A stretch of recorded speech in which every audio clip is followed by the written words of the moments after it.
Now, application layer protocols which we discussed, there are some three different layers. In the OSI, we call them as application layer in general in case of TCP IP, which is going to create a session, defines the format, and then maintain the sessions. And there are some different protocols which we use in general, and each and every protocol have a specific dedicated job assigned for that. Now let's try to understand or discuss about these different kinds of protocols we have and what exactly they do and how they work exactly. Now everyone know about this HTTP. We generally access web pages. So whenever you type any URL path, it's going to open up a web page, and that web page will be opened by using some browsing software, some web browser softwares. But the backend protocol, there is something called HTTP, which will allow you to access these web pages, hypertext transfer protocol. Okay. Now even you can have something called HTTPS. Now the only difference between this HTTPS is, now normal HTTP will have all the information will be in a clear text, which means anyone can read that information if he captures your traffic. Now probably in case of HTTPS, it will be more in an encrypted text. Most likely your banking sites or any online payment kind of things, they generally secure your sites by encrypting all the information so that it should not be read by anyone. But at the end, HTTP is going to allow you to access web pages. So there is a backend protocol called HTTP, and it works on port number 80. Now similar way, we have some other protocol like FTP protocol. FTP is a protocol which is responsible for sending and receiving the files within your network. So let's say when the user is sending a request to download some file to the server, and the server is going to reply, and they are sending and receiving some files. Maybe you are downloading some files from server or a normal file transfer in both the directions. Maybe you're downloading some directories or some files, and that's what FTP protocol will take care of that.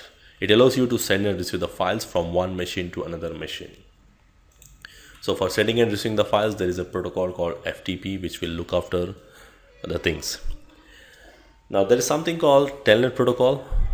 Telnet allows you to access the remote device. Like in the basic CN, we have seen that if you want to access a remote device, you don't need to go to the command line over there. We can just type CMD, and then I can type the IP address of the device, and I can access the device remotely by sitting here. So maybe that is in my LAN, or it can be in a different location as well. So Telnet is an inbuilt protocol inside your TCP IP which will allow you to access a remote device, a remote machine, by sitting on my local machine. Now that's something what it will allow you to do. It works on port number 23, and it's a default application inside your TCP IP. Now there is something called SMTP protocol, simple mail transfer protocol. Now this protocol is majorly responsible for sending and receiving the mails. Like I'm sitting here accessing some Gmail, some kind of things. The request will go to the SNMP's, the Gmail server, and the Gmail server is replying back. So it's like your entire centralized storage is all the mailboxes, everything is stored in your mail server, and then this SMTP protocol will allow you to access those mails and send and receive some mails like that. Apart from that, there are some other protocols like IMAP, POP3. These are the other kind of protocols which can be used for general implementations, but in general we call it as SMTP protocol, which is a TCP IP protocol again. Now apart from that, there are some other protocols like TFTP.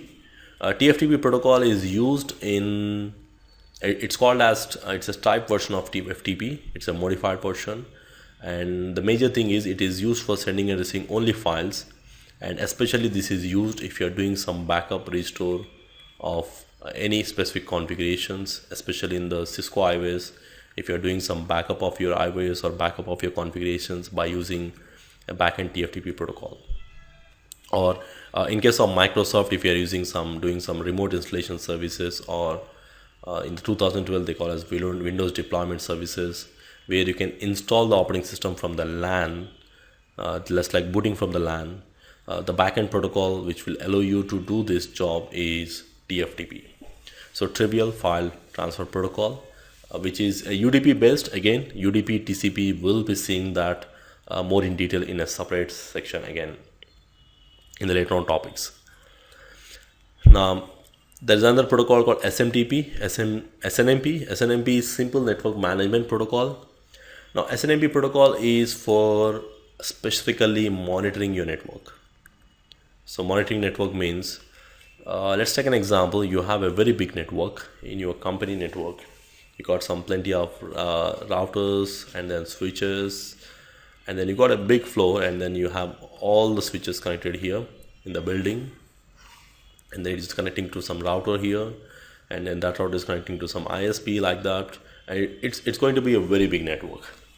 Now let's take an example. There is a user connected here. That interface goes down. So let's say the user complains that he's not able to access internet, or he's not able to access the resources on the outside network or inside the LAN. Now there is some problem. Now there is a problem with the switch, mostly the port number or the specific port, or it can be something physical connectivity like that. Now normally we can have something called network management servers, where there is a specific computer which is installed with some monitoring software, which is going to give the logical topology of how the devices are connected, just like we can see them on a packet tracer, how they are connected, similar to that one. And it can give some logical view of how the devices are connected, and in case if something goes wrong, it's going to send some alert message to the network server about that failure, and the administrator can see that message. Either it can send some alert messages on the server, or it can even generate some email messages. Now that's what these monitoring tools are generally specifically for used in the production networks. Now we call them as network monitoring tools, and the server where we install that particular software, we call it as network management software, network management server. And then the backend protocol which will provide all this information is your SNMP protocol. Now SNMP protocol will gather the information of each and every device, and it will provide the logical topology of how the devices are connected, so that in case if something goes down, then it will generate an alert message, so that the administrator will come to know about that particular failure immediately. Even it will provide you some information on the CPU resources of each and every device, and the network uses network utilization or a bandwidth utilization kind of things as well. So this is something really very useful tool in the production networks, but at the end this all process in the backend is done by a protocol called SNMP. So the next protocol, we have something called DNS. Now DNS stands for Domain Naming System or Service. It's going to resolve the fully qualified domain name with an IP address. Like take an example, we are sitting here, we are going to type www.yahoo.com request, but in general the devices, they don't talk to each other based on the names like we are giving in the URL path. This is our URL path or the URL path, and then the request goes to the near ISP, and the ISP is going to maintain a DNS server, and this DNS server will have a mapping of the Yahoo server and what is the IP address of that particular Yahoo server, and based on that it will forward the request to the internet. On the internet it's going to find that particular IP address device, and then it's going to provide information back to the ISP saying that okay, you want this naming convention or the naming, okay, so Yahoo server, and then it's going to send the reply, and it's going to define what is the IP address of the server, and then the request goes to the internet and then come back to the specific Yahoo server, and then it will reply back. But exactly what DNS server is going to do is DNS server is going to maintain some database which has the name to IP address mapping, just like we have in our telephone directories. If you take your normal mobile or telephone, in that phone what we do is we generally add the number, and that particular number is mapped with a specific name. So whenever I want to speak to one of my friend, I don't need to remember the number, I don't need to memorize that. I can simply search the name, and I can simply give an option called dial, and once I give the dial option, automatically it's not exactly dialing to the name, it's actually dialing to the number, because my mobile directory is having the mapping of the name to IP address. So that's what the same job DNS is going to do. Domain naming servers, it allows you to use the domain name rather than to specify an IP address. It maintains the database of IP addresses and the host names. So again, this is one more protocol which will allow you to resolve the host name into IP addresses. Now there are some other protocols. Again, I'm going to discuss some of the major protocols here. Like we have something called DHCP protocols. Now DHCP stands for Dynamic Host Configuration Protocol. Now what exactly it is going to do is it's going to dynamically assign an IP addresses to all the hosts, you can say. Now why do we need these dynamic IP addresses? Let's take an example. In any organization, let's say you have some 200 devices connected in the LAN, and probably going to each and every device, assigning the IP addresses is not an easy job. So we're giving a manual IP addresses on each and every device is not an easy job. And also you need to manually assign the IP address, subnet mask, default gateway, and you have to tell who is the DNS server, and so that the PC can send a request.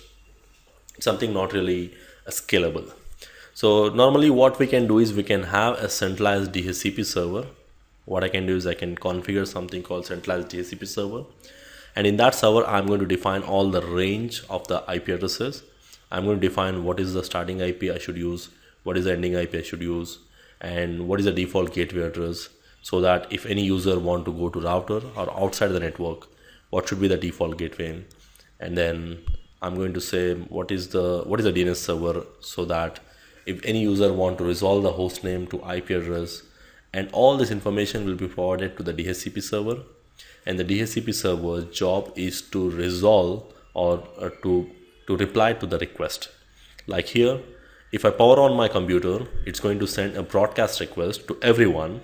It's going to generate a broadcast request saying that is there anyone, this is my MAC address, and it's going to ask that is there anyone who can assign me an IP address. Now all the devices will ignore those messages because they are not authorized to do that, but the DHCP server is going to listen to those messages, and it's going to see the range of the IP addresses and these parameters, and it's going to reply back with the available IP address. Let's say there is an available IP of 1.5. It will assign the IP address of 192.168.1.5 to the client automatically. Now that's what we call as dynamically assigning the IP addresses or to the host. And not only that, we can also provide some gateway and DNS information also to the DHCP server. And if you have any changes to do in the future, we just go to the server and we can make changes easily. And also it is scalable for big size networks. So we prefer to have some dynamic IP addresses for all the hosts except router. We don't want dynamic IP on the router because router should be a static IP. Except some servers, maybe switches, we don't want to change the IP addresses. Some special devices like firewalls, we use static IPs for them because we don't want to change the IPs in the next time when they reboot. So we prefer to have static IPs for all the special devices, but mostly for all the end users like in normal computers, we always want to have them automatic IP addresses assigned to them. So that's what job DHCP is going to do. Now to automatically work with the DHCP, we just need to give this option, obtain IP automatically, and then this option is by default selected, and obtain DNS server automatically. When I give this option, whenever you power on the PC, it's going to send a broadcast request in the LAN for requesting a IP address. If there is a DHCP server, you can get an IP address from the range, and we can verify that in the command line by using IP configuration commands.